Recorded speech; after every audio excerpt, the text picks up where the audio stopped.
దగ్గర పో మాధవ్, దగ్గరికి పోరా. ఫోన్ పట్టి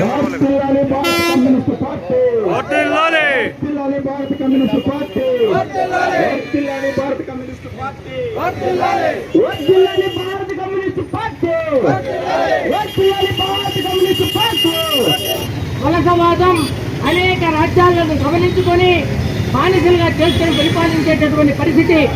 ఆ రోజు ప్రపంచవ్యాప్తంగా స్వేచ్ఛ కోసం, స్వాతంత్రం కోసం పోరాటాలు చేసి బలిదానాలు చేసినటువంటి అమర వీరుల నెత్తుటి జెండాని కమ్యూనిస్ట్ పార్టీ జెండా, ఎర్ర జెండా. ఆ నేపథ్యంలో భారతదేశంలో కూడా 1925లో అక్టోబర్లో జరిగినటువంటి రష్యా విప్లవాన్ని స్ఫూర్తిగా తీసుకొని భారతదేశంలో భారత్ కమ్యూనిస్ట్ పార్టీని ఏర్పాటు చేయడం జరిగింది. ఈ ఏర్పాటు చేసేటప్పుడు భారతదేశంలో ఆంగ్లేయులు పరిపాలన చేస్తూ ఉన్నారు. అయినా కూడా ఆంగ్లేయులు భారత్ కమ్యూనిస్ట్ పార్టీ పైన నిషేధాలను పెట్టి, నిర్బంధాలను పెట్టి ఆ పార్టీని చుట్టిలోనే తీసివేయాలని ఎన్నో ప్రయత్నాలు చేశారు. అయినా కూడా భారత కమ్యూనిస్ట్ పార్టీ ఆ రోజు ఏర్పడిన రహస్యం ద్వారా, అదేవిధంగా అండర్ గ్రౌండ్ ద్వారా తన కార్యక్రమాలను కొనసాగించింది. ఆ పైన 1945 భారతదేశానికి స్వాతంత్రం వచ్చిన తర్వాత ఆ నిషేధాన్ని తొలగించి భారత్ కమ్యూనిస్ట్ పార్టీ ప్రజాస్వామిక పార్టీగా ఈ దేశంలో ఉద్భవించింది. ఆ రోజు నుంచి కార్మికుల పార్టీగా, శ్రామికుల పార్టీగా, రైతుల పార్టీగా, మైనార్టీ హక్కుల పరిరక్షణ కోసం, సామాజిక న్యాయం కోసం ఈ దేశంలో సమాజం రావాలి, ఈ దేశంలో దోపిడీ వర్గం కూలిపోవాలి, ప్రజాస్వామ్యం అనేది నిజమైన ప్రజల కోసం, ప్రజాస్వామ్యం కోసం, ప్రజల హక్కుల కోసం, ప్రజల అభివృద్ధి కోసం పనిచేయాలి అనేటటువంటి ఉద్దేశంతో అనేక మిలిటెంట్ కార్యక్రమాలను ఈ దేశంలో నిర్వహించి చిట్ట చివరికి ఈ దేశం యావత్తు కూడా గర్వించే విధంగా ఈ రోజు ఒక పార్టీ, ఒక సైద్ధాంతిక పునాదుల పైన ఈ యొక్క పార్టీ ఒక సమాజ లక్ష్యం వైపుగా నడిచే దిశగా అనేక త్యాగాలు చేశారు. వాళ్ళు చేసిన త్యాగాలు వృధా కాకూడదు. వాళ్ళు చేసినటువంటి ఈ బలిదానాలు, వాళ్ళ ప్రాణ త్యాగాలు వృధా కాకూడదు. వాళ్ళ యొక్క వారసత్వాన్ని ముందుగా కొనసాగించడానికి ఇప్పుడున్నటువంటి యువతులు, ఇప్పుడున్నటువంటి ప్రజలు, ఇప్పుడున్నటువంటి ఉద్యమకారులు ఈ దేశంలో ఫ్యాసిజం అనేది మళ్ళీ అనేక రూపాలతో మనం ముందుకు వస్తుంది. ఫ్యాసిజం ద్వారా ప్రజలకు అన్యాయం జరుగుతుంది. ఫ్యాసిజం అనేది ఒక రాక్షస విధానము. ఆ విధానానికి వ్యతిరేకంగా పోరాటం చేసి ఎన్నో అరెస్టులు, ఎన్నో ప్రాణ త్యాగాలు, ఎన్నో బలిదానాలు ఇచ్చినటువంటి గొప్ప పార్టీ కమ్యూనిస్ట్ పార్టీ. ఆ కమ్యూనిస్ట్ పార్టీ ప్రతిపక్ష సందర్భంగా ఈ కార్యక్రమాన్ని ఏర్పాటు చేసినటువంటి కాంగ్రెస్ అందరికీ హృదయపూర్వకంగా విప్లవాభినందనలు తెలియజేస్తూ ఈ అవకాశం ఇచ్చినందుకు విప్లవాభినందనలు తెలియజేస్తున్నాను. ఎర్ర జెండా ఎగరేసేటువంటి రోజులు దగ్గర పడ్డాయి. ఈరోజు బీజేపీ సాగిస్తున్నటువంటి హింసాకాండ పరిస్థితులు కానీ, లేదంటే ఈ దేశంలో పెరుగుతున్నటువంటి ఆర్థిక అసమానతలు కానీ, పేదరికము, కటిక దారిద్రము, ఉన్నత వర్గాలు, కులోన్మాదాలు, మతోన్మాదాలు చూస్తుంటే అతి తొందరలో ఎర్రకోట పైన ఎర్ర జెండా ఈ భారతదేశంలో కమ్యూనిస్టులు అధికారం రావడం తథ్యం అనేటువంటిది అర్థమవుతున్నటువంటి పరిస్థితుల్లో మరొకసారి భారతదేశంలో జరుగుతున్నటువంటి రైతాంగ పోరాటం, కార్మికుల పోరాటానికి నాంది పలకడానికి ఢిల్లీలో జరిగినటువంటి భారతదేశ స్వాతంత్ర పోరాటం తర్వాత రైతు ఉద్యమాలు మరొకసారి ముందుకు వస్తున్నటువంటి దేశం తరుణంలో ఈ దేశంలో ఉన్నటువంటి మతోన్మాద పార్టీలను తరిమి కొట్టి ఎర్ర జెండాతో ద్వారా అధికారం రావడానికి సత్యం అనేటువంటి ఆ పరిస్థితుల్లో ఉద్యమాలకు సన్నద్ధం చేయడానికి 100 సంవత్సరాలు పూర్తి 99 సంవత్సరాలు పూర్తి చేసుకొని 100 సంవత్సరాలు అడుగడుతున్నటువంటి నేపథ్యంలో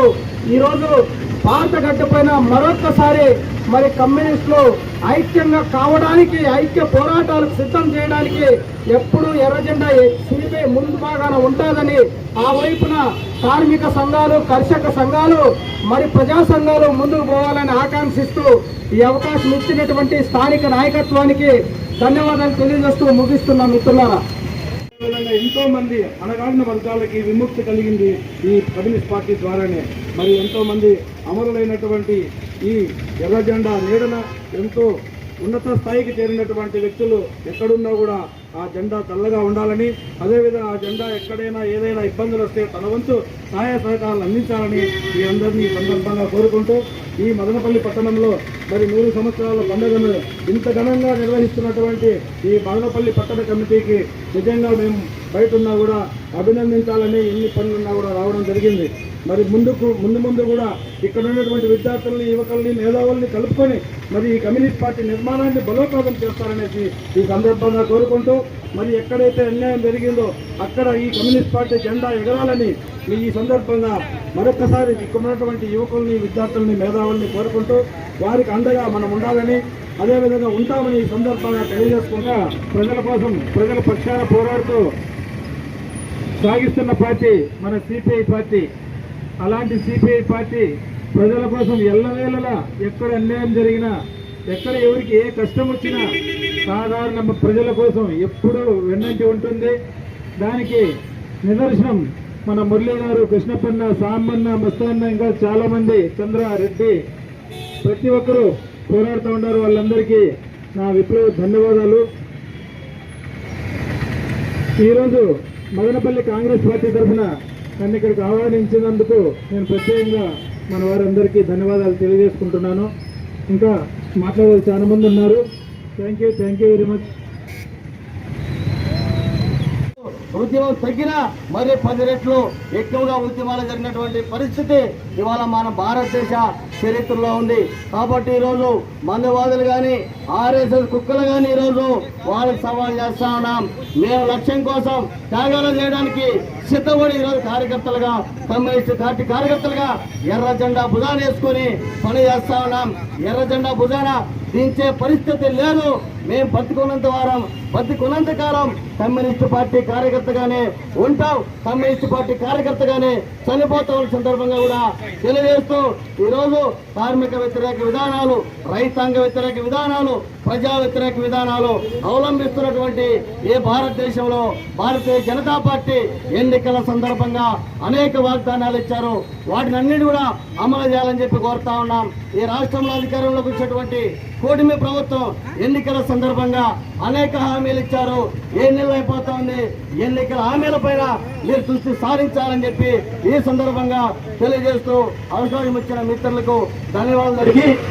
మొట్టమొదటిగా కమ్యూనిస్టు పార్టీ ఈ దేశంలో సామ్రాజ్యవాదానికి వ్యతిరేకంగా ఇచ్చినటువంటి మొట్టమొదటి నినాదం, నా దేశానికి సంపూర్ణ స్వాతంత్రం కావాలని కమ్యూనిస్టు పార్టీ రోడ్డుపైకి వచ్చి పోరాటం చేసినటువంటి మనగాడైన పార్టీ ఏదైనా ఉందంటే ఈ దేశంలో కమ్యూనిస్టు పార్టీ సిపిఐ మాత్రమే. కాంగ్రెస్ ఆ వేదిక నుంచినే మన పైన అనేక కుట్ర కేసులు పెట్టారు.